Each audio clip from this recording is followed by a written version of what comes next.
All right, everybody. We are going to be sculpting Wolverine from scratch. All right, well, from this base mesh. But you get what I'm saying. You know what I'm saying, right? You get me. You feel me, right?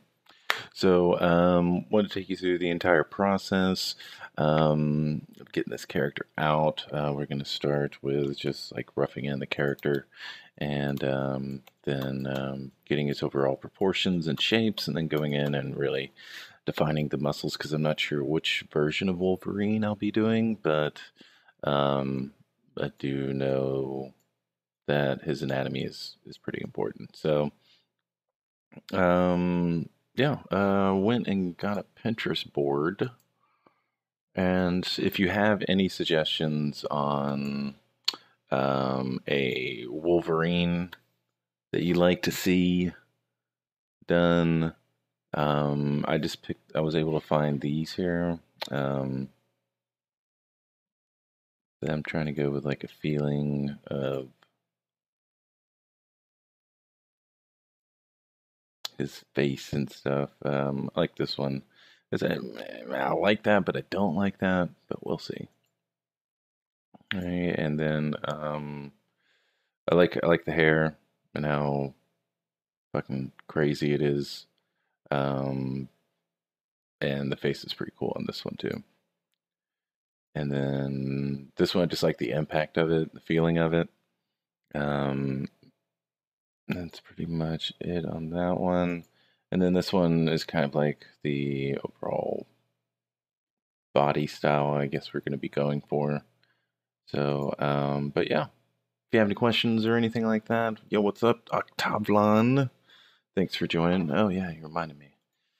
Gonna get my restream chat. And so for those that have been watching for a while, we're on the last streams, turned in an art test to Game Day Studios. Thanks for watching. Thanks for um, supporting me during that.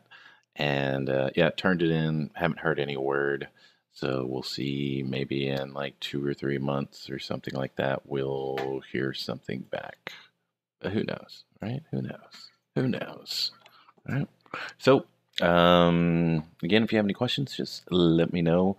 For right now, I'm just gonna kind of work on an overall feeling of the guy's Wolverine's face, and yeah, and be listening to um, Ryan Kingsland from September 14th, 2007. He's got Concept Art Workshop, and I'm listening to their interview with Alex Mandrid Mandragiev. He's a cinematic illustrator, which is kind of like where I want to go with my stuff, but I want to involve Zbrush with it. Since I developed all these fucking skills, might as well put them to use.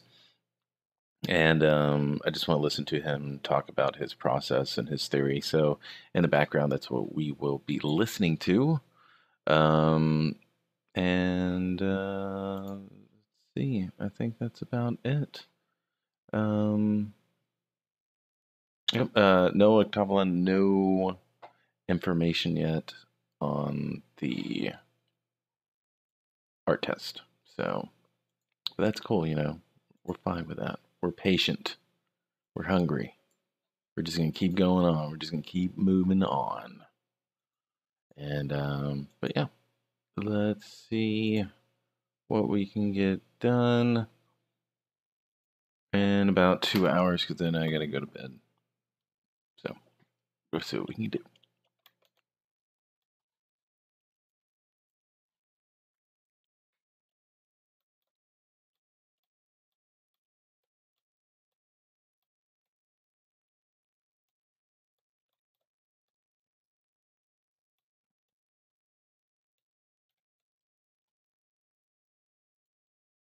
Into the script based on what my work projected to them. So, yeah, storyboards a lot of times help me as well. That's great. And they want a specific frame, yeah, and I take it and I just elaborate on top of it. I try not to stray away or anything. Cool. This might be a good time to bring in some questions. Now, we'll open this up for Q&A more at the end part of this, so don't sweat that. You'll get a chance. But I'm going to pull, if you're asking questions, I'm going to pull them in every now and then. And keep in mind, if you're watching this live, it might compress some of the blacks in the images, so make sure you go over to Alex's ArtStation. And hopefully, and that's actually one of the questions I want to kind of look in once we get into, if we can get you into Photoshop, because your blacks, they're so subtle, and that's a hard thing to make work, man. But before we do that, Kalina is asking, would Alex recommend someone who's trying to get into the industry to go for keyframe concept if it's their passion, or work more on traditional roles such as concept designer or artist? Yeah, Ryan's classes are fucking awesome. Follow your passion. Do that. You know, they're expensive, but they're definitely worth it. The more you do that, the more I you never had one of dream, his classes or one of his bundles that there. disappointed me.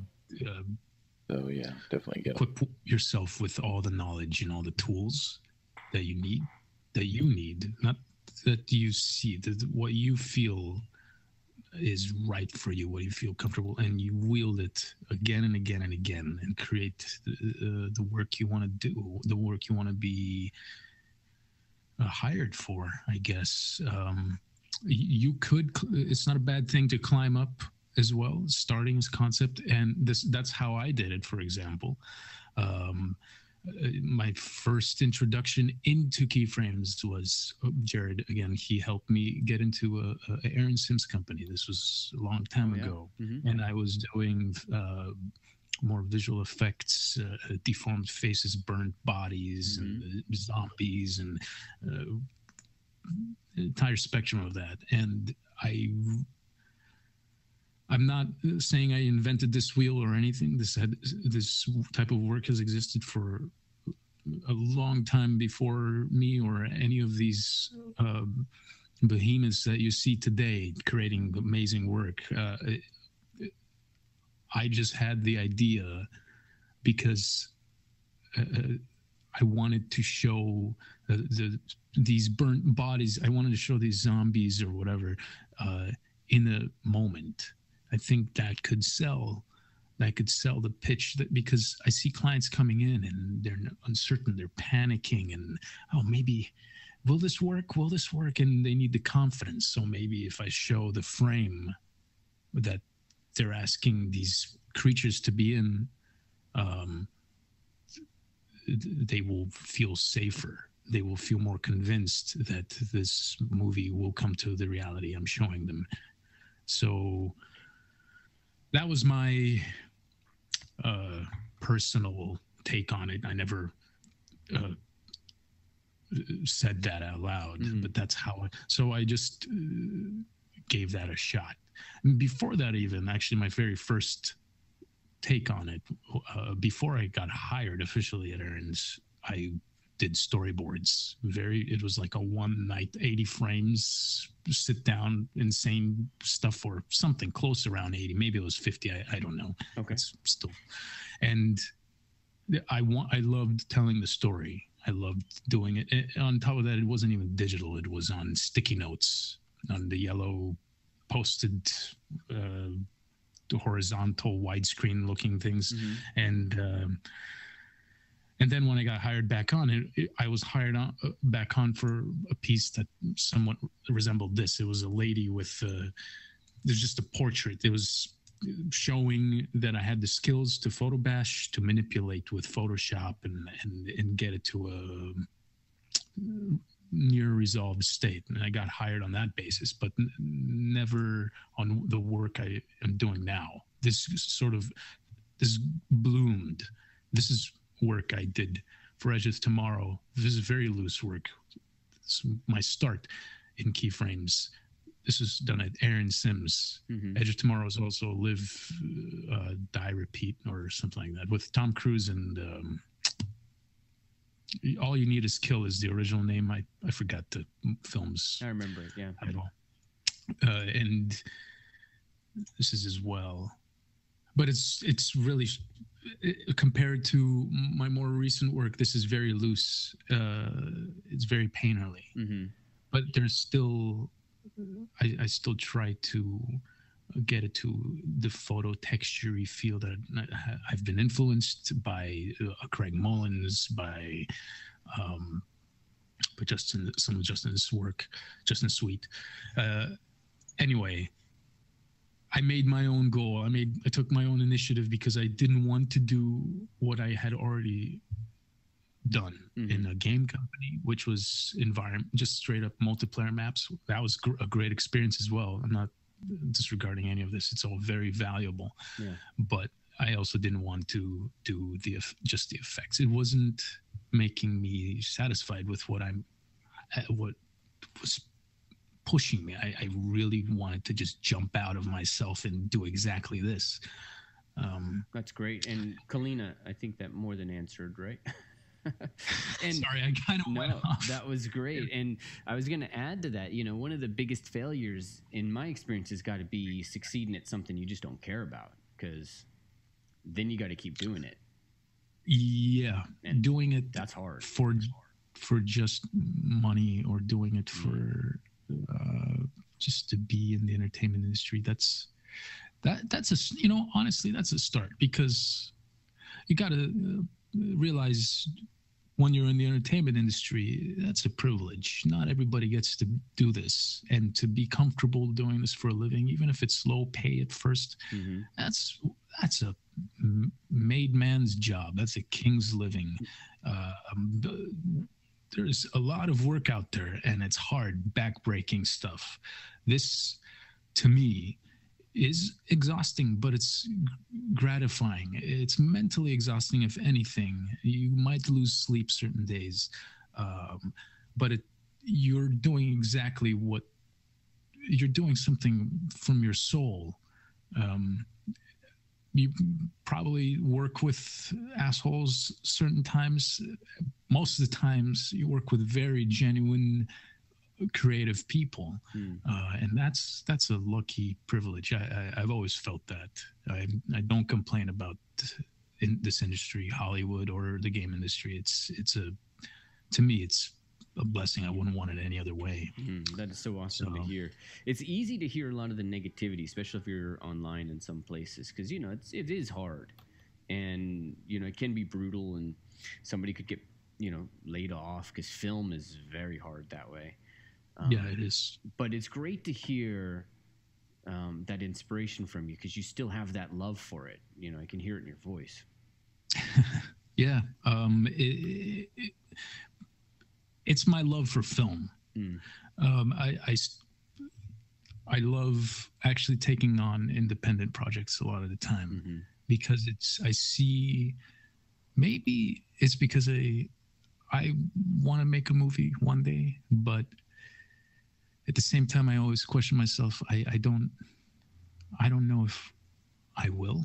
I actually want to create content that resonates with my viewer, that strikes an emotion, that's something they will remember, or come back to, or think about. Yeah. Whether that's a movie or a series of paintings in a gallery or work done for a movie, that's fine with me. That's beautiful. Yeah. That's great. We should have a gallery show. We should. Here in Laguna Beach. We can just put these on canvas, and then we just jack the price up. And a good frame. That's good. That's absolutely important. Yeah. Gold leaf frames. I love it. All right, let me check in with you guys real quick, and then I want to make sure that you guys see the range of Alex's work, because there's number one, there's an enormous amount of range, but it's all this deep pathos. And then, if you don't mind, Alex, I'd love to get into Photoshop and start to explore what you were talking about, which is just how you find stuff. Because one of the questions we had was, number one, your color palette, and then the other one is how do you make something that's so abstract, like that door with the guy coming out with the shocker? Like, how do you make it even look like it's actually a door? Because it's so abstract. Right. So I want to do that, but let me take a quick look at this and see if there's any other questions that we want to push in. This might be a little off the side, but let's try this. So Ivan is asking, what do you think is the best way to find clients for this type of work, for keyframe, for mood paintings? You put the way I've done it. You put yourself out there, and you make sure you're in a good circle of friends, people that could possibly recommend you, people that know others, but you put your work, as I have, and in the past with CG Hub and on my blog, which hasn't been updated in a while, but CG Hub and ArtStation, ArtStation is something I'm constantly updating, as well as, I guess, Instagram nowadays. But you're constantly putting this stuff out there. It is noticed. It is seen by people who care about it. People who want to hire you. That's one way that I know. To really sell yourself, you do work that would be needed, I believe. And how do we discover what's needed? Because that's a great point, right? I mean, yeah, you want to be valuable to people. That's how you get hired. And once you're in this industry, we were talking about this earlier, once you're in this industry, you kind of know more about, okay, so if I do this, I might be candidate for this job coming up. This guy's working on this project. But how do people know now? Like, if somebody's not here, they're in, let's say, Wisconsin, and they don't have too much of an option on Circle of Friends yet. Like, how do they know what's valuable and what's useful? Well, maybe you do work that reflects the world around you. Maybe you paint the modern life, or what inspires you, things that you watch. That's one way. Another is if you go out and for film, if you watch a lot of movies, you do work that revolves around that universe. What's trending now? It seems like the cyberpunk is definitely coming back, if not already back, with Ex Machina, Ghost in the Shell, Blade Runner coming out. That stuff is growing and growing. It's a very rich palette right now, especially from that to Game of Thrones to musicals are coming through as well. How do you show that? A lot more horror films are coming back into the palette that we're experiencing. So I guess the best way really is to do what you haven't seen and what you want to see, what you'd like to see. You create work that you want the viewers to see and what you haven't seen yet. I know that's probably hard to explain, but it will resonate. That feeling, that soul that you put into your work will scream at the viewer. No, that makes total sense to me, because it's easy to feel like you don't have power, because I have school, and so I get emails every now and then like, what do I do? I'm here, and nobody does concept art in this city or this place, or they do Zbrush or something like that. But what you're really talking about is, look, yeah, it'd be great, come to LA, but all you're doing, correct me if I'm wrong, is you're making stories about stuff that you think is important, and that can be done anywhere, and so illustrate. Yes. Just get to the job of illustrating the things that are important to you. And somebody's going to see, oh, look, this guy has illustrated this. This is his project. So start thinking in terms of projects. Start thinking in terms of, what the resources you have for yourself right now. Right. One of the ways I would think about it is the kick I get out of creating a series of pieces. Maybe I'm twisted in my head, but I do like creating dark work, but it's probably because of how I grew up, where I come from. So was it Was it in a castle? Was it now you got me intrigued. I need to understand. I was born in a dungeon. No, it's not a sob story or anything. Yeah. But my mother and father, I'm an only child. We leave Bulgaria. I'm Bulgarian by nationality, and we moved to Germany. And from Germany, we come to America once we have the papers and green card and everything. But that journey for a young developing mind was very intense. And I was very happy too, but I saw some very brutal stuff and experienced near brutal stuff. And that, it has a lot of juxtaposition to the happiness. How old were you? Oh boy, first, second grade. I don't know how old. Yeah, my daughter's first grade. Her brain is awake to everything. Yeah. So, Totally. it's a road of very rich, very real experiences that I love to visualize in my work, that I love to sort of put into my work, whether it's through just color or whether it's through actual storytelling. For example, being on my site right now, I don't want to drag this on too long, but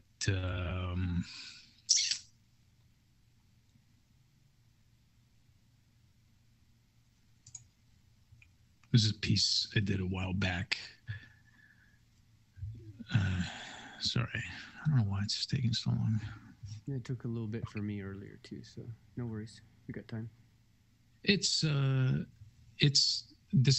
is contrast. I'm trying to show someone relaxing in the foreground, and in the background, something violent is happening. To me, a lot of the times that was my life. I was safe at home, but I would turn on the television or I'd look out my window and something was anticipated or is something terrible is happening. So that to me is life. That to me is you driving through the safari with your friends and you see a lion eating a zebra. To me, that is wow. Somebody's calling. Sorry. No worries. To me, that is the thing that excites me and the same thing that disturbs me. And I want to, I love sharing that with the people who like my work. And I'm lucky that I get hired on that. I'm lucky that people can see that, I guess, and relate to it and feel the same way I feel. Right. What else? Sorry. Yeah, no, that's great. So let's I want to look at one more piece of work, and this might be, it might be a little controversial, so you guys tell me what you think. I don't mind getting corrected. But there was an image of a guy in a doorway, nude for the most part. And then there's a person below him, but it's up. Right. Yeah. I think I know what you're talking about. It's in the middle, like fourth over, and I think it's just up a couple more rows. Up. Keep going. Yep, there you go. And so stay right there, and it's three rows down, 4 columns over. 3 rows down, 4 columns over. It's the guy. Oh yes, I'm sorry. Yeah, that's exactly what I'm looking for. I know what you're talking about. Okay, because I looked at this and I didn't get the like, I got mixed signals, and then I was like, I had this weird disturbed feeling. I was like, I don't understand what's going on. I didn't know how to react, and this was what really got me thinking. It's like, that's the thing that got me thinking, like, how did this guy get in here? Like, how did Alex get into this concept world when I can't tell if this is a painting or if this is a concept or what, because it's just so emotive. I mean, there's so much packed into this. To me, this is. Thank you. I mean, I'm glad it says that too, and nothing else really. To me, this is about feeling claustrophobia and feeling sheltered, feeling not sheltered, not feeling trapped. I'm sorry, feeling closed off, quarantined, and I also don't. I don't like. I don't think anybody does. But I don't like rape. I don't like intense sexual violence, and it's something that maybe I've had too many friends that have experienced that in the past.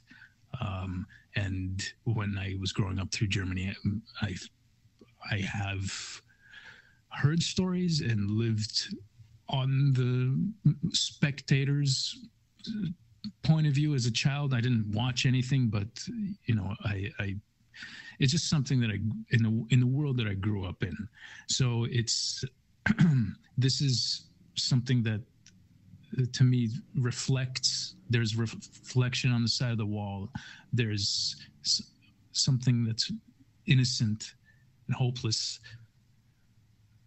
on the ground, on her knees, and the lighting. This could feel like blood, but to me, this is lighting. And there's someone who's gangly, a noodle of a body type, someone who you could break if you were face to face with him.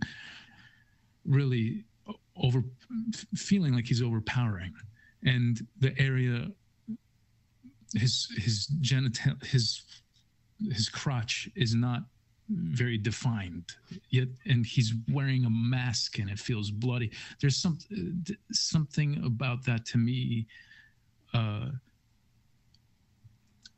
sums up a lot of my nightmares, a lot of fears, not only that I have, and that many other people share, and it's hard to look at. Like, I actually want to ask you to just go back to your art station right now, because we lost all the viewers. We lost everybody. And as Frank was saying, it's emotionally risky. But the reason that I was kind of drawn to talk about that right here is because, let's say if it's Blizzard Games, you're never going that depth. But if you're working with somebody like Darren Aronofsky or, some of these things, like, this is one of the powerful aspects of cinema. Yeah, absolutely. Getting there and getting people with you in a way, like Requiem for a Dream. I mean, I can't watch that. There's parts of that remind me of my mom, and I'm just like, it's not a watchable film for me. Right. That's also where I pull a lot of my emotions from when I put in these paintings is. Whether you call it trauma or just something that stays with you from films, from a lot of films. It starts from John Carpenter and spans all the way to Stanley Kubrick, Darren Aronofsky, Paul Thomas Anderson, also European directors like Michael Haneke, Japanese director Akira Kurosawa, David Lynch, another great one. Those people have created works of art, movies that have influenced me and injected me with snippets, if just moments, not even the entire film, just moments that stay with me. And that moment could be very different for everybody else. That's also the beautiful thing. It's such a deep world you can pull inspiration from. That. It's almost endless. It's infinite. And there's so much out there. Man, Hollywood is old, and there's so much you can dive into and discover. That's also what keeps me excited in this industry. That's great. To keep doing this work. Yeah. All right, well, let's segue. And if you don't mind, let's get ourselves into Photoshop. Oh, sure. And see if you could show us a little bit, because a little bit about just how you search for and how you find these ideas or these forms, really. Sure. Well, I was talking earlier how I abstractly think about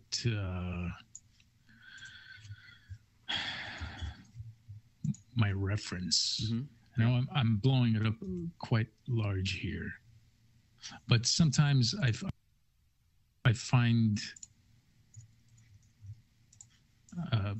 beauty in the noise. So a lot of the times I just directly, I don't care about what the photo is saying. I'm Oh, okay, I get it. I just want to use that as the underpainting. But maybe these flames, they remain the way they are. Maybe I'll use this as a focal point. So perhaps I don't know what I'm doing right now, Mm-hmm. but my brain is automatically searching what this could be. What world am I in right now? Where am I jumping to? Where am I teleporting my mind? Am I staying in a modern world, or am I going in a fantasy world? Am I going in the future? What type of story do I want to tell? Is it just going to be something flashy, something neat? There's nothing wrong with that, or is it? Do I want to say something deep? Do I want to create something that will make the viewer ask questions about what they're looking at? So I am thinking about composition, something that I will be, going over more and more, but it's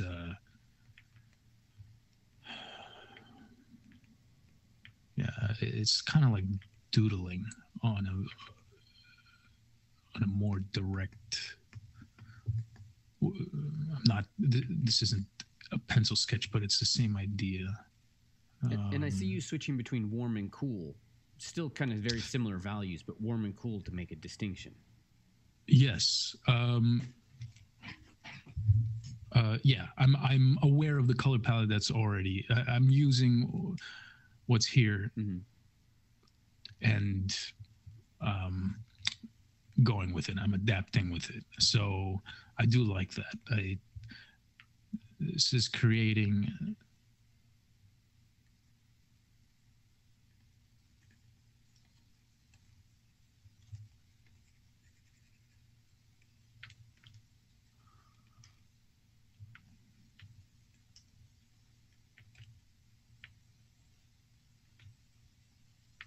You guys didn't lose audio, just so you know. I'm just being quiet. No. Sorry, he's went full on artist brain, so I didn't want to interrupt. You guys could ask questions. I could try to talk. I do have somewhat of a trouble with that. I start losing my train of thought, and I don't want to be rambling or saying bullshit. But yeah, right now I'm just trying to take us somewhere relatable. So if I'm adding a figure in this, or maybe multiple figures staring, maybe now I'm starting to think about the angle. Are we low to the ground? Is there's foreground elements here that that could suggest that.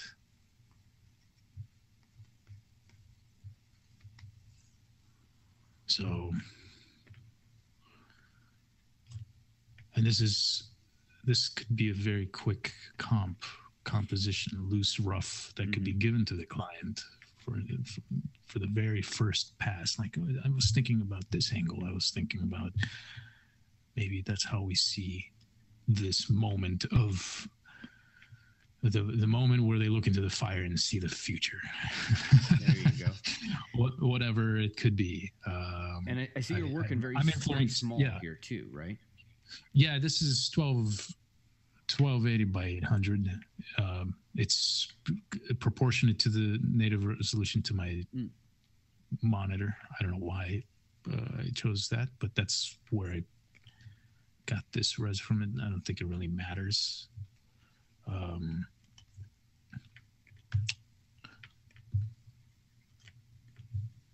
All right, in a little bit, we're going to open this up for I'm going to get some questions in, guys. Feel free to start shouting out now, and I'll start passing them in as he is painting away.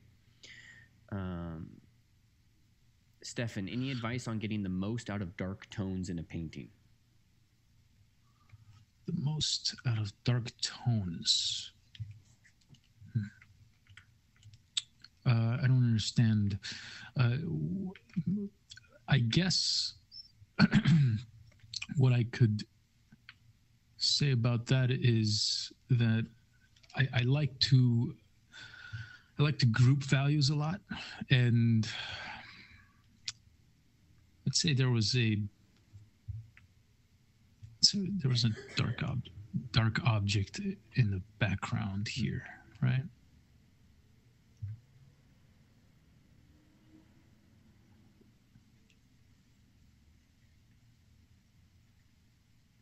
This figure will still be here.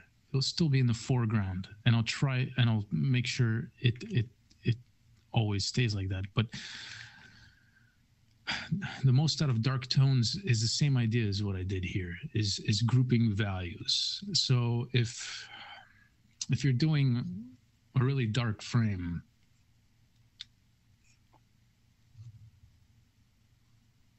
it's really training your eye on how subtle, how to simplify.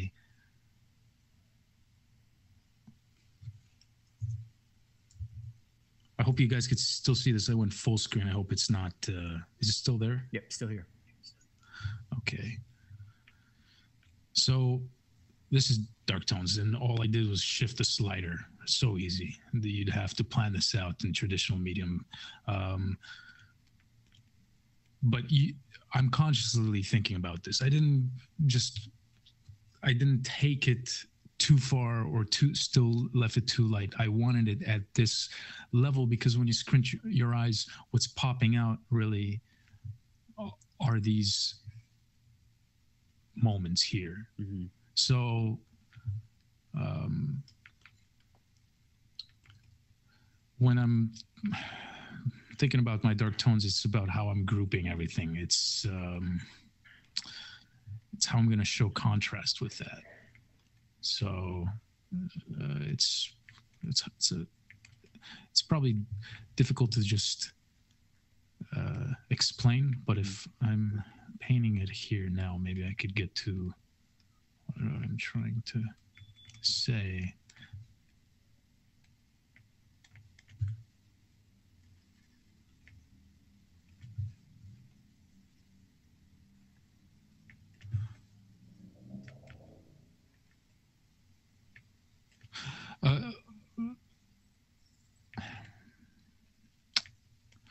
A lot of the times it's not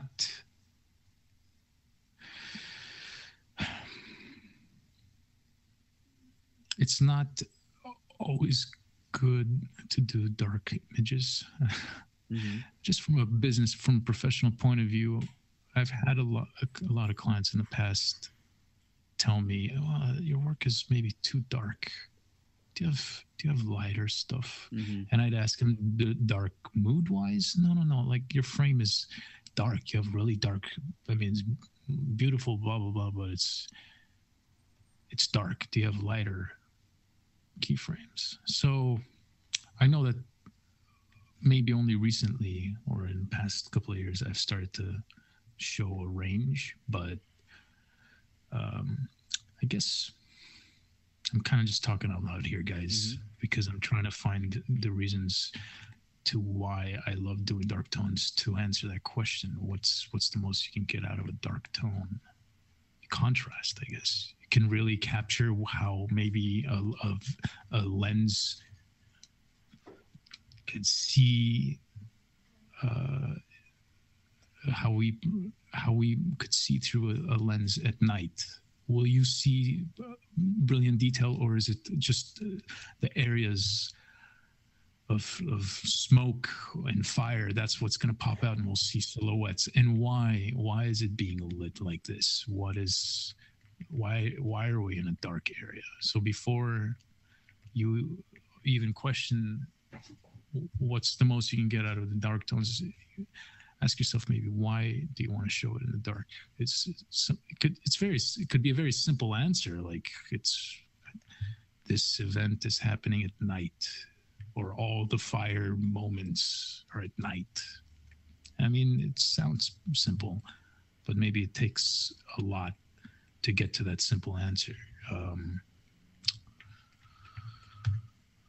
So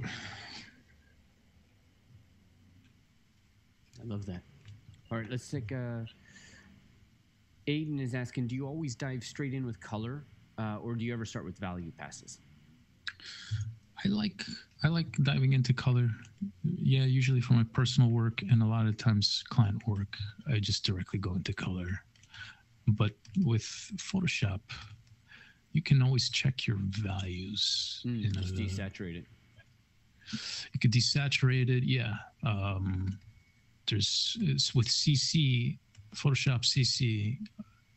There's a great tool here, Camera Raw Filter, and you can just take it to your saturation down, and you can even mess with exposure. You could just see how. Oh wow, yeah. You could very quickly figure out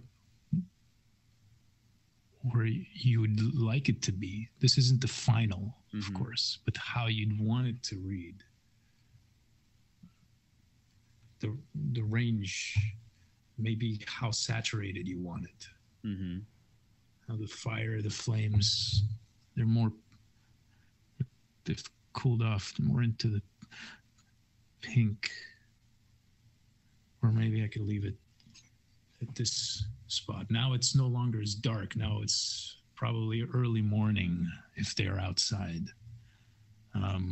There's also temperature change. But I like to, these things I like to cover right off the bat to a very extreme or subtle point. Sometimes I do it at the very end as well. Sometimes I take a finalized image and I do what I just did with that, with the sliders, and it does give a boost in a way. It does help me come to the final point. Color to me is, I'm still learning how to control it completely confidently. So a lot of the time I'm exploring, I'm searching. With composition, I do that as well, but I feel like with composition, I know exactly what I want. Exactly how I want to frame something. So this is very simple, but this is how I'm dividing the frame, by using this character. And and then there's this angle in the back, and there's a character here as well. I mean, this is a way of framing. Maybe it's also the eyes, or how I decide this early on, how I want, what do I want to be the focal point? Is he holding something? Is he holding an orb, or I don't know, something metal plate with a gem in it, something reflective? Why is he holding? Why is that popping into my head right now? I'm just thinking out loud, guys. I'm not really, because this is it's not a planned out demo or anything. But why am I thinking about a reflective surface being pointed at fire? Why am I? Maybe that's making me dive deeper into the story. Maybe this is what we're going to see. What's coming next? So these heads, this alignment of compositionally, it's pointing us into this smoke in the background. Although it's organic, it's uncontrolled. it's something that could be guiding our eye through here. The first read or the second read, maybe this is the second read. The first read would be his helmet or his face. So anyway, from this point, what I like to do is a lot of times I like to bash in photos, elements of detail that will probably either stall my work or get it exactly to where I want it to be. So by stalling, basically what that's saying is I have no idea what's going to come out yet. Might so work, it's might not. Yeah, but maybe there's something to this noise and detail that's so compressed, that's so refined already. There's so much nuance in the texture here that if I use it right, it could bring a level of believability, a level of reality to this image. Mm-hmm. And you collapsed the image earlier, right? So do you work with layers a lot, or do you try to work? I collapse a lot. It forces me to be bold. It forces me not to care at all, not to be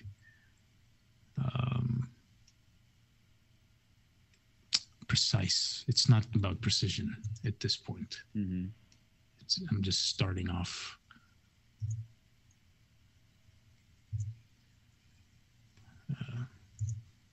And what brush are you using now? Is that a? It's you're painting the mask. Oh yes, I have a quick mask, and I'm painting with light and dark to take it away or put it back in. Got it. So right now in this case, I'm not really. It's not doing anything for me. But what else? What I do start thinking about is planes. It's the simple forms. What's the top plane, side plane? So I put it on mixer brush mainly because I like to still retain the textural brush. These moments here, this weird edge accidents. I like to smear those and still use that texture. It creates that natural breakup in the end, which sometimes could look like film grain.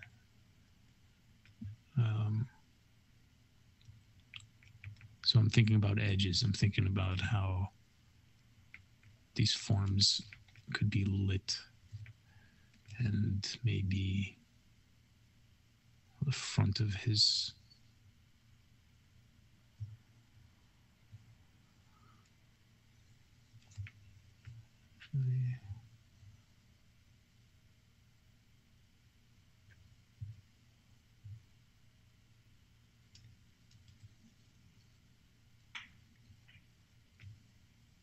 Design at the speed of thought, Frank says.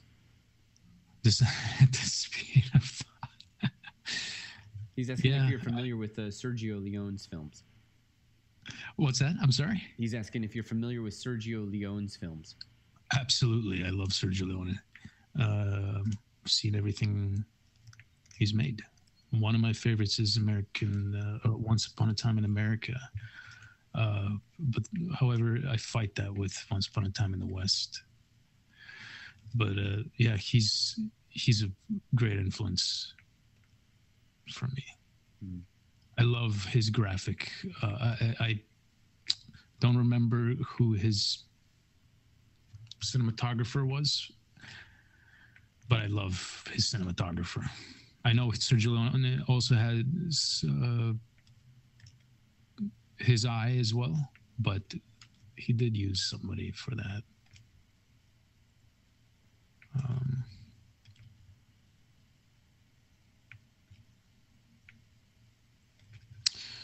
I also love John Carpenter, Dean Cundey, mainly from Halloween to The Thing, Christine. All those really inspired me when I was young.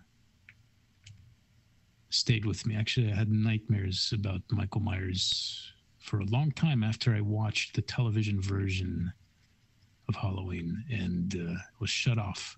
It's like, oh, you shouldn't watch this. It's not. I want closure. He just escaped. He just got out of the asylum. He's gonna kill people. I need to see what happens. So I couldn't sleep. That's exactly my introduction. So sorry, I'm trying to get my detail. I think I'm noodling here, but what's important to do is to squint your eyes or blur your eyes and group these chaotic marks or whatever, and ask yourself, what is this good to have? Does it feel right? And kind of balance it out. Make sure it stays the same as the soul that your sketch has, your rough. And if you can retain that quality throughout the entire process to the very end, that's good, I think. That's just the way I think about it. And how do you know when it's finished? I believe when the moments that you want to resonate with the viewer are clear enough, and when everything else feels consistent. Mm-hmm. If I was to render out or paste a photo of a guy's head here, just directly, this is a good example, actually. I did this recently. Let me see if I can. This image is done in a very similar way of what I'm doing right now, except it's a little more bolder. If I was to take a face here,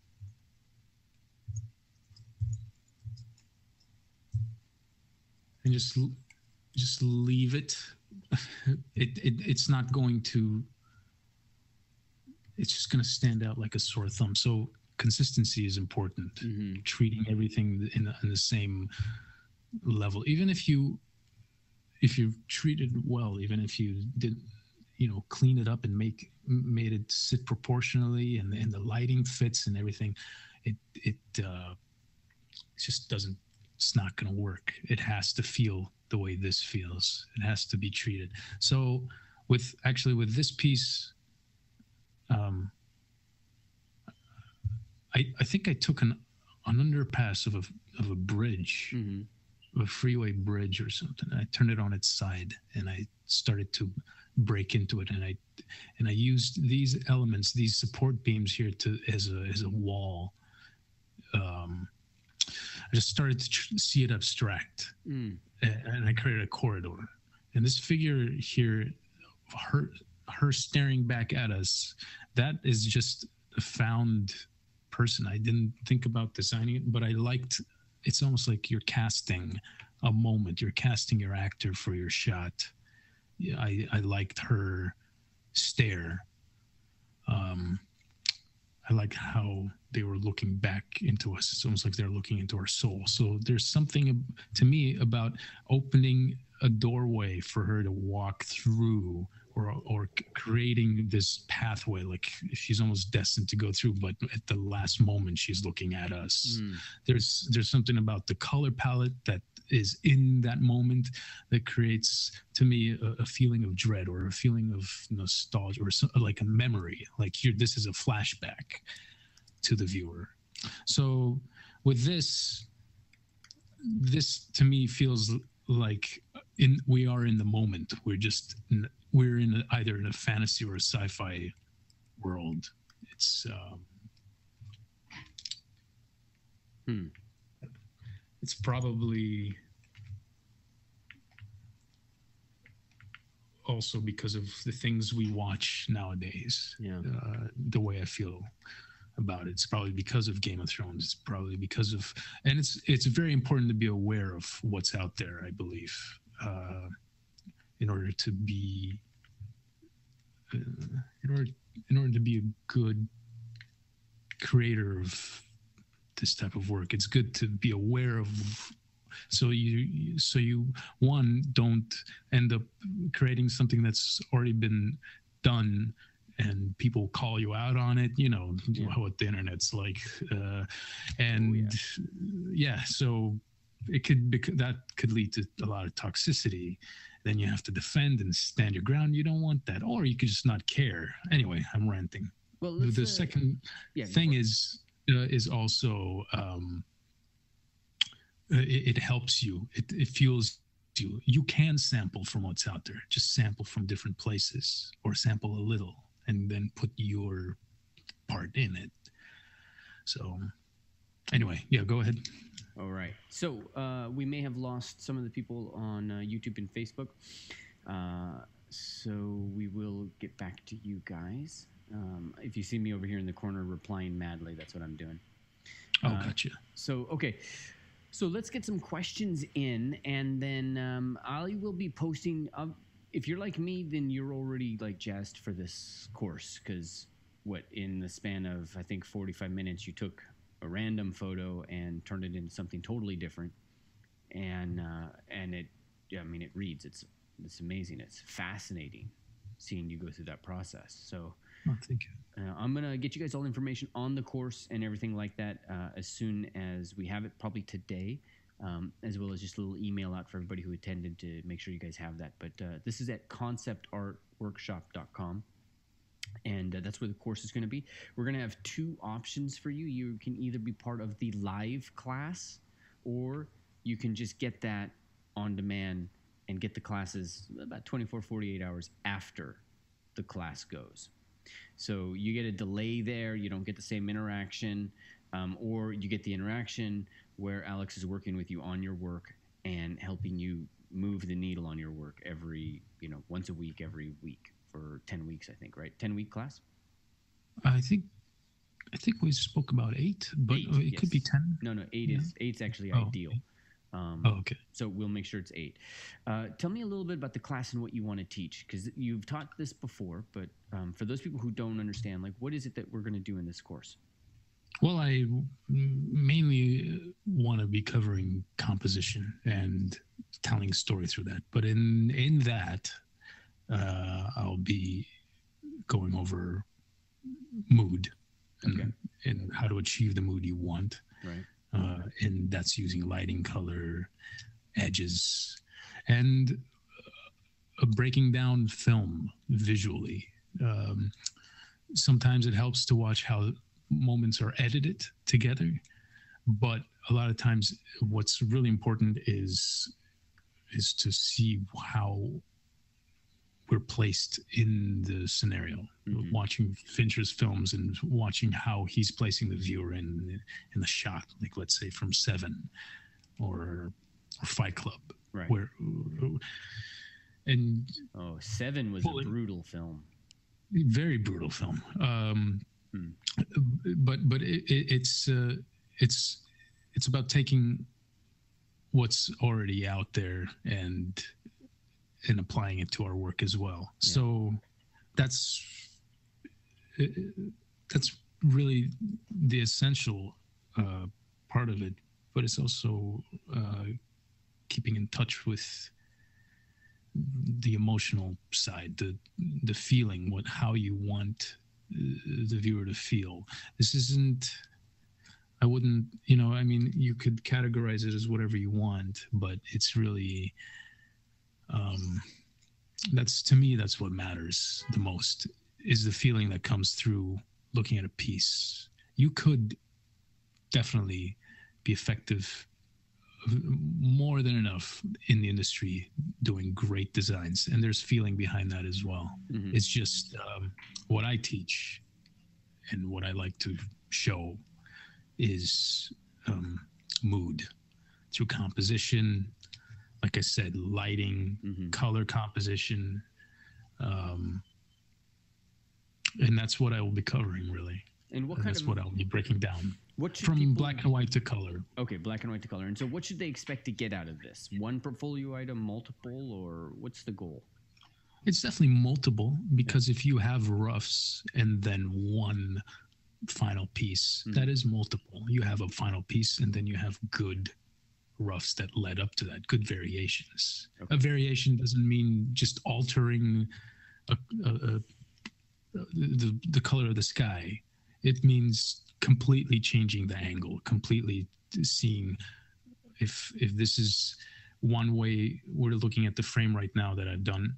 If this is one way we're going to look at this shot, if this is a wide, or can we be even wider to the frame? Maybe we're staring at it from a distance. Maybe it's this.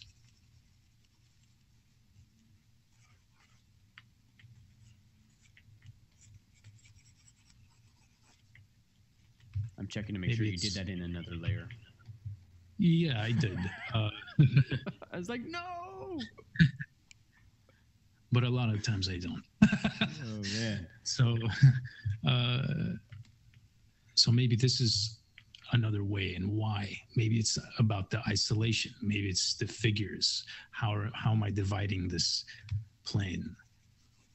How am I dividing the frame?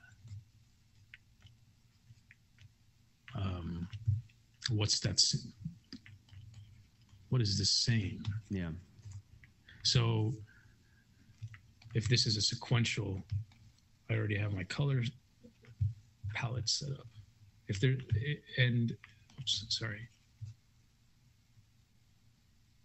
So if this is a cut in, if this is part of the movie that you're watching, right? This is the very first shot you see, and then it cuts to this.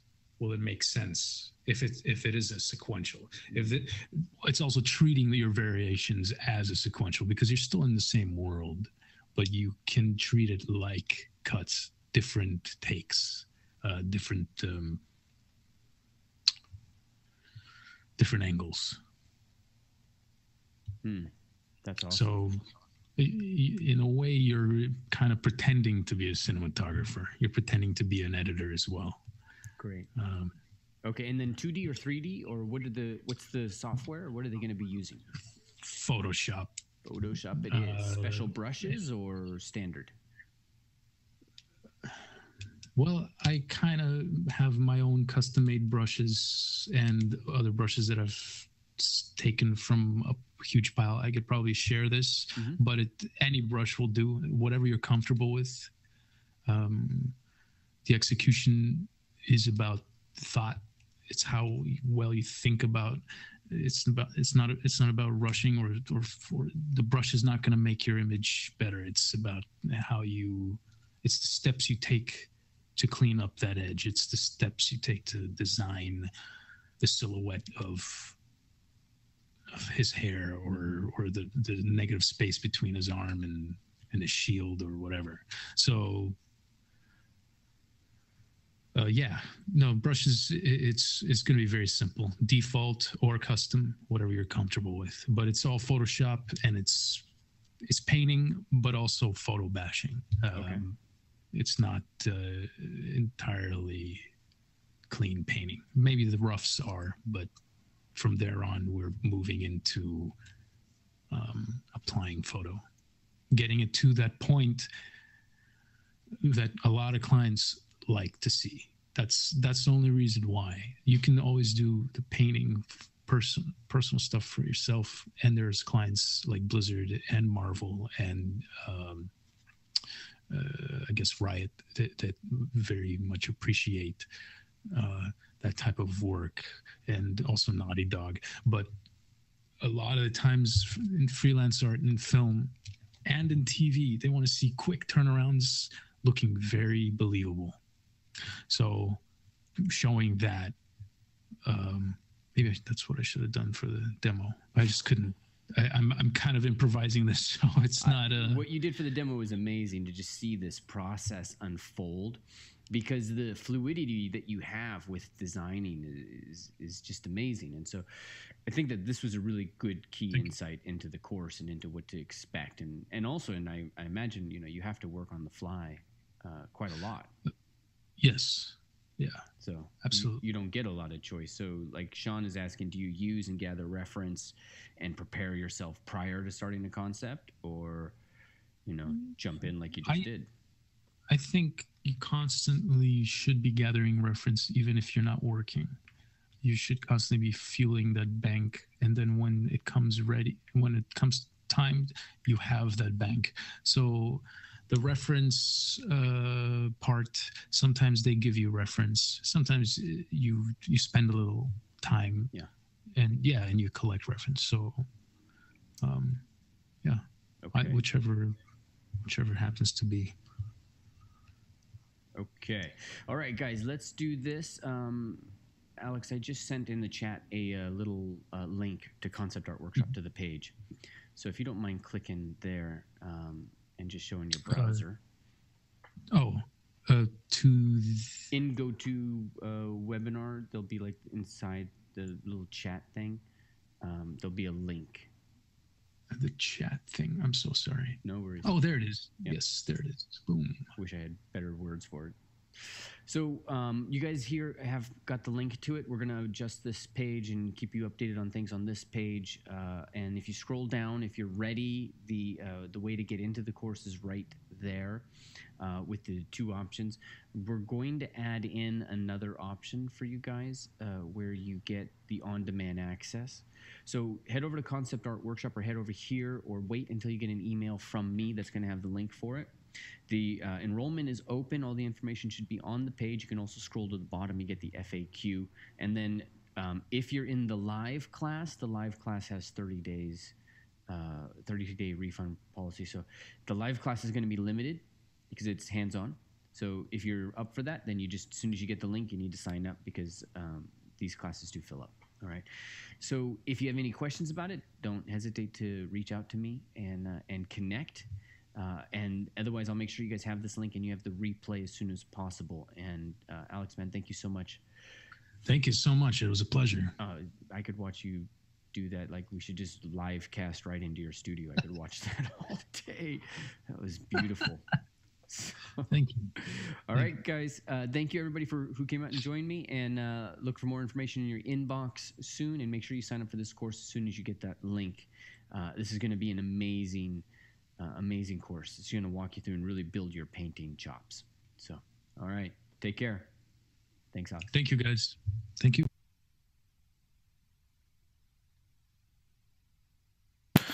All right, now for some Gary V. This is the Gary V audio experience. 'Cause we're gonna be being somebody who makes $80,000 a year, being a blogger about basketball, is like being the 12th man on a team. You made it to the league, but you're not LeBron. You're one of the best basketball players in the world, but nobody knows who you are, kind of thing. Like, there's no shame. As a matter of fact, the practicality of making $80,000 a year, being a blogger about basketball because you love it, versus making $109,000 a year as a lawyer, is a great arbitrage for a lot of people. It's the unlocking happiness. Like, is your life better making $109,000 a year being a lawyer versus making $80,000 a year being a full-time basketball content provider? You know, I don't know people's situations. You may have loans, you may have this, but if you can afford it, I promise you, you're gonna be way happier doing the stuff that you wanna be doing. And those are choices everybody has to make for themselves. But when I say not everybody's gonna be LeBron, I mean not everybody's gonna be Mark Zuckerberg and Steve Jobs. as an entrepreneur. That's right. Got it? But within their hobby and their job and making their career their hobby. That's right. They can be the 17th night. There's a level of practicality that's different for everyone, predicated on how fancy they want to be. Like, where's your happiness and where's the things you want that you need money for? Where's that Mendoza line? There's a lot of people, for example, right now who are watching this who are doing well and making $200,000 a year, but if they made 140, they'd be much happier. Got it? They start working, the machine takes over them, business eats them up. Like, a lot of people think that happens to me when they don't understand me. They don't get it. I already won. I've won. I'm getting to play the game that I want to play. Like, it's not like I don't need to make more. It's not like I need to make more. I need to make more because it means that I'm succeeding in the game that I'm playing. And that's where your patience comes in. Of course, I'm ultimately patient. I've already won. D-Rock, this game's vigged. I already won. I figured myself out. I know what makes me happy. Nothing in the world makes me happier than being able to know. And by the way, this is for everybody. Everybody is the happiest when they get to do what they want to be doing. When you get to do what you want to do, you've won. That is the seductive nature of entrepreneurship, because you have control. There's no boss. But the company can become your boss. The overextending yourself and paying for your lifestyle can become your boss. Not paying attention to what makes you happy anymore can become your boss. And that's why I try to stay grounded in that stuff. Like, when people don't know me and a video goes viral and they're like, oh, this guy's just gonna be miserable and because he just wants to make money. You don't know me. You don't know me. Like, there's plenty of people that are miserable that are home all day. Like, misery doesn't come in the way you want to judge it. Misery comes in the way that it is for that actual person. And for me, the time I get to spend with my family, and then the fact that I get to spend a lot of time playing the game that I want to play, is ultimate happiness. I would suffocate and die if I worked 9 to 6. I wouldn't be happy. You know, sorry, that's not politically correct. It's selfish. Like, I want to work that 6 to 9 that so many of you go out to dinner with friends or watch shows or play volleyball or a part of that. That's what I'm doing. It's just 3 more hours of work. Like, my meeting is your card club. My meeting is your book club. My meeting is your pool table night. My meeting is your dart team. My meeting is your going to the shore and surfing. My meeting is your yoga. That's, like, you don't understand. That's what makes me happy. That's what makes me relaxed. I get relaxed when I'm working. Like I'm sorry I'm not wired like you. Hey guys, I hope you really enjoyed this episode of the Gary Vee Experience. Now go out and share this, pass it on, let me know what you thought. This is the Gary Vee Audio Experience. 'Cause we're gonna be legends. Gonna get their attention. Hey guys, trying something new. Sunday morning, 8:52 a.m. Headed to the gym here in Jersey, family vacay. It's been great. You know, started Wednesday, been really checked out. Posted a couple times on Instagram, interacted with you guys a couple times when the kids were either sleeping or for some reason I had a moment in time. But here with my brother, my sister, their families, my parents, playing a ton of ping pong. And I'm thinking about doing more of these kind of direct to my podcast voice memos. Going to try to start it up when I travel. It's really easy when I'm driving. I never drive in Jersey, in New York. But if I had a commute, I would crush these. I'd have one every day. So here's the voice memo for today. There's a lot going on in the world, and a lot going on in the way I think about opportunity. And a lot of what we've been talking about in my family vacay in general is positive energy. One thing I'm just really passionate about is positive energy. I'm stunned how much energy has to do with things. I think that adrenaline rush that we get from other people, or our reaction to other people, Debbie Downers, wow, or positive patties, right, which I am one of, really, really matter. And I think that one of the things I would recommend as you're listening to this and working out or driving to work is really triple down on the relationships that bring you positivity. whether it's your mom or dad or best friend. You know, for me, Brandon Warnicki, my mom, my wife, you know, a lot of people I surround myself with, Tyler and D-Rock, and, you know, just a lot of positive vibes, offense. That's what I loved about Silicon Valley early on, the Twitters, the Facebooks, the Ubers, a lot of offense. Positivity I relate with offense, negativity I relate with defense. Both win championships, but if you look at sports, oftentimes it's offense. Ultimately, you got to fucking score, right? And so I would really audit yourself, your inner circle, your coworkers, the people you follow. Is it positive or is it negative? Is it about winning by being the bigger man and woman? Is it about love, or is it about hate? Is it about winning by eliminating others? Do you think somebody else is taking your shit? Do you think that somebody else is getting yours and thus you want to tear them down? I'm just blown away by the loser mentality of blaming others or thinking others are getting something out of your expense. It's incredible to me how I cheer other winners. Watching other people build big businesses and winning makes me happy, especially if they're doing it the right way, the fair way, because I really genuinely believe they're getting theirs out of positivity, and there's an abundance of opportunity, fame, money, happiness. Let me say that one more time. There's an abundance of opportunity, fame, happiness, money. Let me say it one more fucking time, my friends. There is an abundance of opportunity, money, fame, opportunity, information, you know, attention, stuff, opportunity. There's just an abundance. And so to go on the defense and think somebody else is taking yours or somebody else's success is coming at your expense is the biggest fucking loser shit of all time. So on this wonderful, glorious, sunny for me, Sunday morning, as I drive to go do arms, because Jordan loves doing, actually Jordan's super balanced. I hate doing arms, actually, believe it or not, even though it's vanity. As I drive on my way there, I can't help but try to push down your fucking throat once and for all that positivity always wins, love always wins, negativity always loses, hate always loses, and nobody's getting something at your expense. So stop worrying about everybody else's stuff, privileges, opportunities, counter privileges. Like, just go fucking do. Put your head down, lunch pail, 1940s mentality. Go do your work, put it in, provide more value to the other person, start that business, work harder, find your flip game, whatever it takes, and let's just fucking live. Let's just live in a positive mindset, because it is actually that binary. Like, I know maybe your environment or your parents pour down negativity. Don't trust others. I remember my grandma, don't trust anyone. The Russian way, the USSR way. Don't trust anybody. Don't trust anybody. Don't tell anybody anything. Don't trust anybody. Don't put yourself out there. Clearly, I didn't listen, and I'm really glad I didn't. So even though your elders, your environment might have pushed down that negativity, it's positivity. It's always going to be positivity. It's always love. It's always been love. It's just the way it is.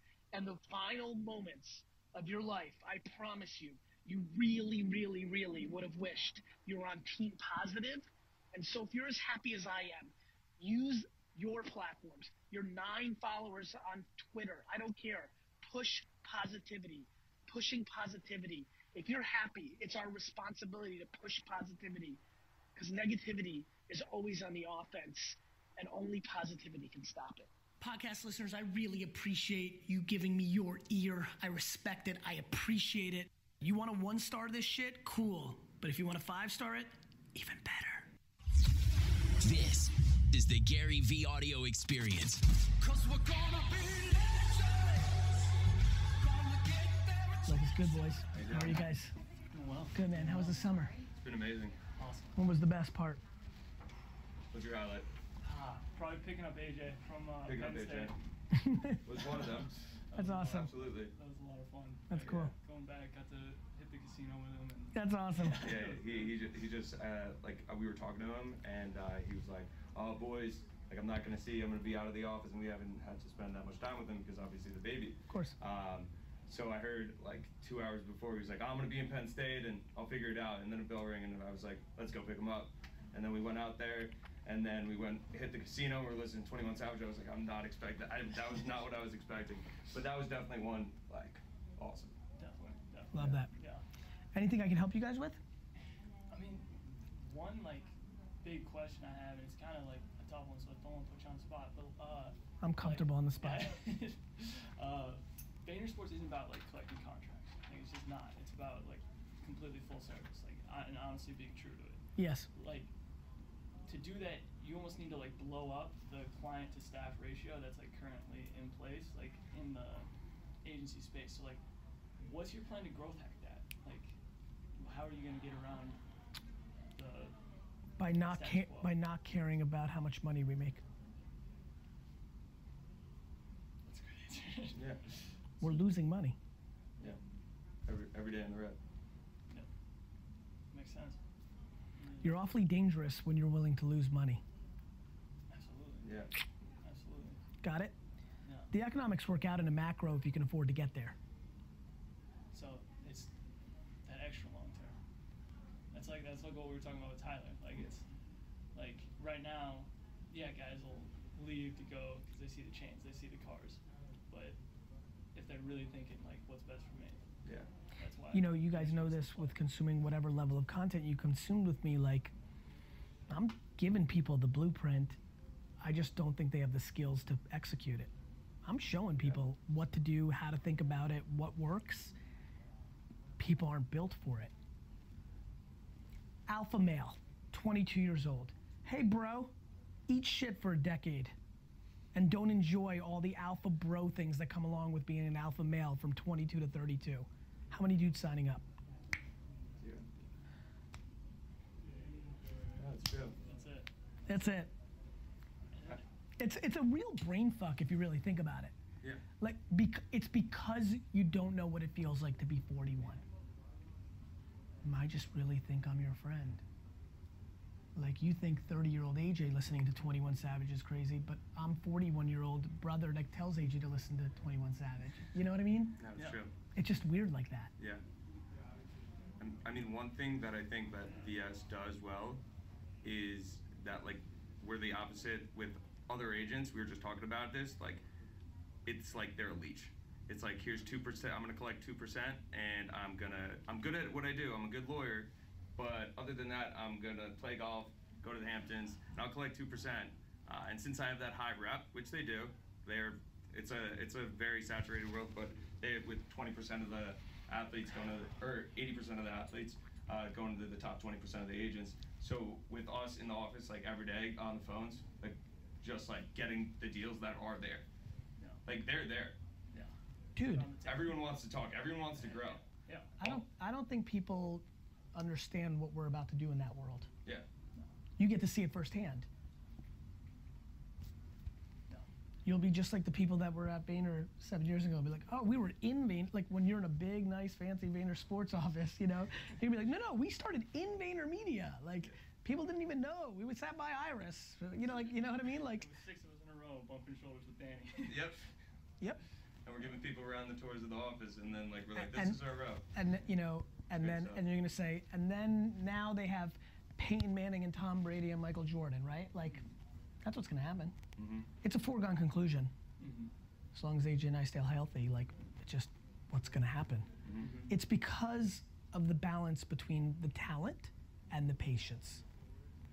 If you're actually great and you're actually patient, you become fundamentally unbeatable.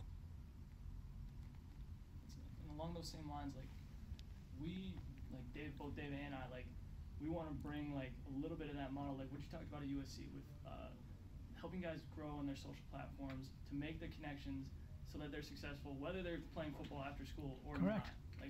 Like that's something that I want to bring. Is like I've been interviewing people like who are at the University of Nebraska, just calling guys that I know and being like, hey, so is anybody talking to you guys about this? And like they're talking to them, but they're talking to them about the do's and don'ts. They're not talking to them about how to. Right. Like, don't put your penis on Snapchat. Exactly. Yeah. Over and over. Right.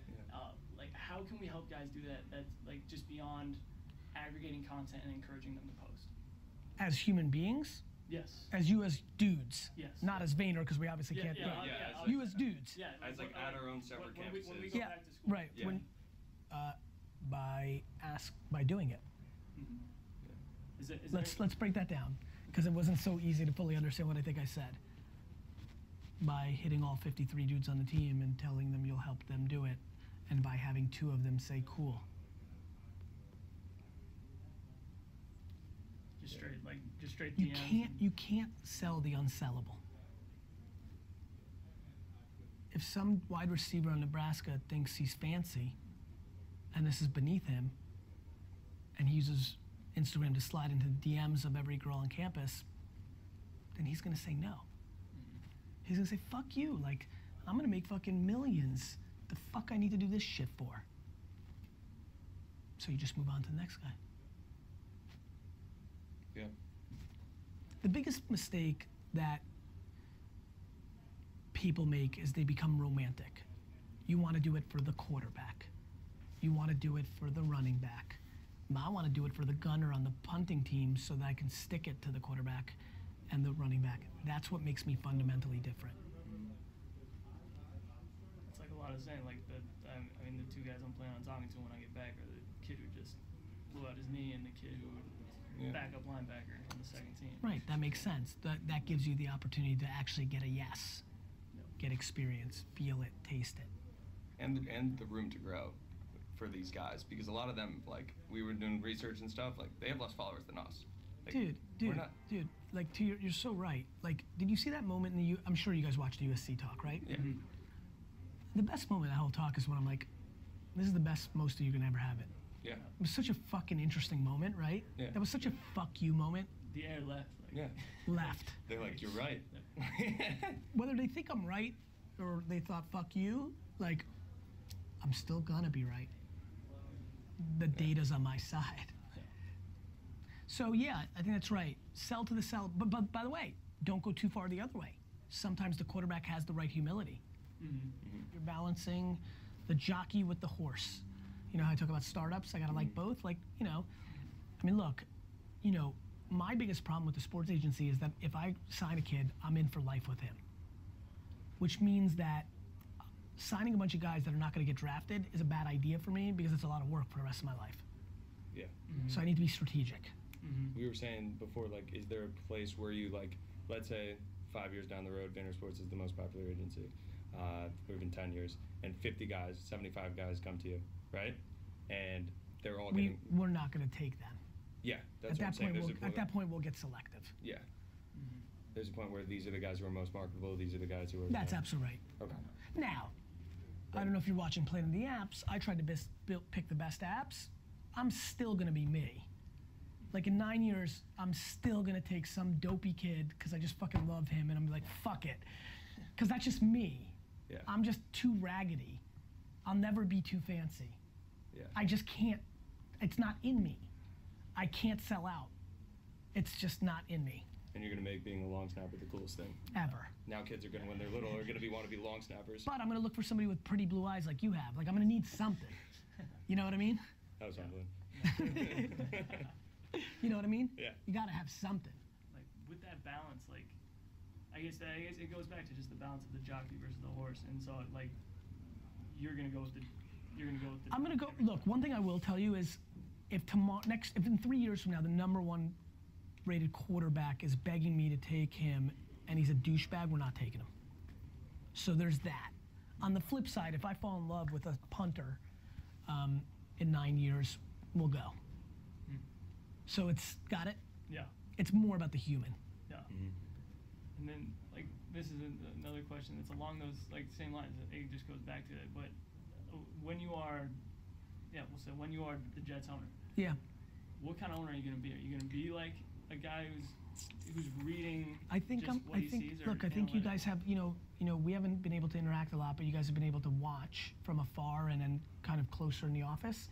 I'm gonna be who I am now, which is, you know, like super nice, but like awfully competitive, right? Like everybody will like me that works at the Jets, you know, but you could open the post and says "fuck you, Kraft," says owner of the Jets. Like, you know, like I'm a funny guy.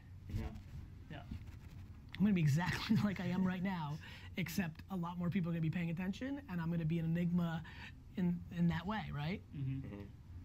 So let's say when you are the owner of the Jets, like for the sponsorship of the stadium, like when I go to a Yankee game, like I just see all these lights like in my face. I'll give you a quick answer. I'm gonna buy the Jets in 25 years. For me to even begin to predict what the fuck the world looks like from that standpoint would be ludicrous. You're right. So what am I gonna do? Try to make deals that are better for the fans than they are for the brands, but good enough for the brands that will make them want to pay. Sure. What type of agent are you going to be looking for at Vayner Sports? Say in like I don't know. I don't know. I don't know enough yet. I'm still tasting. I'll be able to really answer that in 2 or 3 years, just not yet. Yeah. You know? That's something that I wanted to We're clearly missing the one piece, right? We need the one shark. We need the guy or the girl. We don't have that. Yeah. You know? Just for the trust of. We just need we need a fucking we need an ace. Yeah. Like, let's call it what it is. We have like 3rd, 4th, 5th pitchers. We need an ace. We know that though. What kind of qualities do you think that ace like needs to have? They need to look like me and AJ. They need to be a fucking stone cold assassin, but a good human being. Like, just because she can close everybody doesn't mean she can be a douchebag to everybody. Do you think? You know what I mean? Yeah. Just got to be a straight up fucking the best winner. How much of that do you think is natural? How much? Do you A lot. No. No. A lot. Like I guess not the good person part, but like the Charisma's the super hard to create. Yeah. You know? Yeah. To be binarily an assassin is teachable-ish. I see the confidence in the people around me grow, but not to become me. So like, I think of it like basketball, actually football, but let's use basketball because it's a little bit different. I think all 4 of us can be better basketball players. 100%. I don't think we can be LeBron. Like, I think if I play basketball 5 hours a day, starting tomorrow, at 41 years old, every day, that in 2 years I can really play. I think my left will fully develop. I think I'll be really good. And a lot. No. And I think the key for you guys, all 3 of you at this young of an age, is to figure out what were the things that you were given and make them better. So if you're kind, become the most kind person of all time. Betting on strengths. I'm obsessed with that thesis. So like, yeah. Okay, cool, YouTube, go get more charismatic like me. You're not gonna do it. But if you are, then fucking triple down on that, but don't be full of shit and use your charisma as a negative. What's your take on the NCAA with the UCF kicker? I haven't been following. Okay, pretty much what happened with him is. Oh, I did see this. Yeah, I saw this. I did see that headline. What happened? So he ended up. He's ineligible. Yeah, so he ended up getting kicked out from the team because he was making a small amount of profit on his YouTube channel, and he actually just got kicked out of his dorm. Because of pre-roll ads, or he was doing a little bit more than that? No, because he was making quarterbacks be like video. It was pre-roll ads, and then the NCAA came back with he had to pretty much take all the videos relating to sports down, and then he came back and said, "Hey, I'll demonetize all the sports videos," and they said no. Yeah. The NCAA is the biggest piece of shit of all time. That's what I think.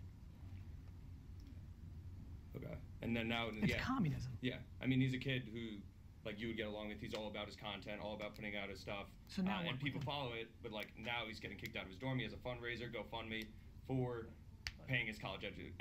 How much does he need? What he needs, he's at 6 Gs. I think he needs like 30. But, send me a link. I got you. We'll do. I'll send it over. Going back to NCAA, like that's something me and AJ and me and Brian both jammed on. Like part of the reason why I'm here. And what do you think needs to happen for like that to fall? Like, do you think it will? Probably over time. To be very frank, it's not something I'm gonna spend any time thinking about. It's just not. I think people get very altruistic, and like I know what I can do, and like that's just not something that I'm built for. I'm not gonna spend the next 31 years of my life on that. I'd rather spend it on the 8,413 people I can affect. Yeah. It's just, that's self-awareness. I'd love to. I'd love to think I'm that man. I'm not. Mm-hmm. You know how much work has to go into that? Like, the way those things fall is not the way people think it falls. It falls when Google, esports, Netflix, like it's so macro. Mars, it's macro. This is entrenched. Mm-hmm. You know? Mm-hmm. People get romantic about it. Yeah, it sounds great. I hate them, but like it's entrenched. Yeah. Yeah. And like the right way to fight it is like different. You know? Like you have to start a different league. Yeah. It's Like successful. how? Like, you know, like I actually think it falls because colleges fall.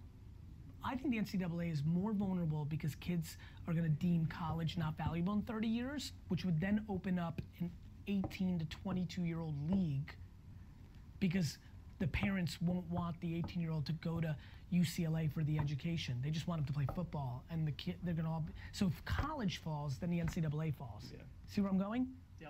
And I mean, these It's kids, not about like, oh, great, son, you can get a free education now. If it's worth nothing, why are you going to get the trade of I'll play football for the education, but wait a minute, the education's worth nothing. Cool, let's start an 18 to 22-year-old league and pay these kids money. yeah, and they're not risking injury while doing it. By the way, well. that's how I might solve the NCAA problem. That's it. I might start the 18 to 22-year-old league. What are you gonna call it? Fuck you, NCAA. The FU NCAA. There you go. That's it. Cool, I need to run to the next thing. Absolutely. Thanks for the Great, summer. man, yeah. Guys, listen, we didn't spend a lot of time together. The biggest gift I can give you is my inbox is open to you. Just put like, hey man, I was a Vayner sports intern, like, Absolutely. you know what I mean? For sure. If I can answer anything ad hoc in the fall, winter, future, help you with anything. Thank you, Gary. Appreciate Thanks, it. guys. you so Take much. care. Real pleasure. Podcast listeners, I really appreciate you giving me your ear. I respect it. I appreciate it. You want to 1-star this shit? Cool. But if you want to 5-star it, even better. This is the Gary. Alrighty, everybody, it is time for bed. You know it is. It's 2 a.m. here. Got a good amount done on him. Doesn't look like Wolverine yet, but tomorrow night we should be able to get some work on the hands done, and we should be able to bring him together a bit more. It's a little disjointed, and definitely gotta work on the anatomy again. But thank you for watching. Again, it's always a pleasure to have you here, and thank you for all your support. If you would, just follow me, hit me up on Twitter and Instagram, and let me know what's going down, and I will talk to you later.